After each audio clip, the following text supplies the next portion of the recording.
اگر نژاد پرستان و جمهوری اسلامی میخواهد به نام مردم فلسطین چهره کریه خودش رو بپوشانه، ما میگوییم در دفاع از مردم فلسطین، در دفاع از صلح عادلانه در منطقه و میان اسرائیل و فلسطین و در دفاع از مردم ایران، همبستگی مردم ایران و فلسطین رو پاس میداریم.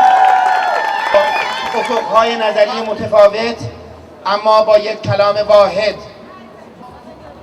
نه استبداد دینی در ایران را تحمل خواهیم کرد، نه دولت کودتا رو، نه طرفداران بنیادگرایان و نژاد پرستان را در مرکز شهر استکهلم. ما با اعتراض مسالمت آمیز خودمون نه بزرگی به جمهوری اسلامی ایران میگوییم و همه هواداران نژاد پرست و بنیادگرا. مرگ بر جمهوری اسلامی!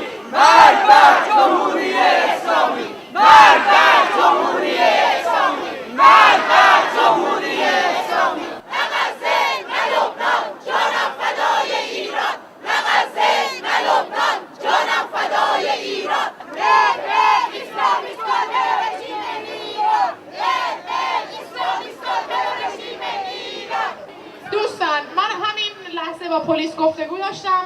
برای اینکه مشکلی برامون پیش نیاد، خودتون متوجه هستین، سر ساعت 1 یعنی دقیقاً 2 دقیقه دیگه ما کار میبندیم و از اون موقع بعد مسئولیتی بر عرقخوارایی که اینجا وایسادن دیگه وجود نداره. Klockan 1, det vill säga 13.00 idag, är denna demonstration avslutad.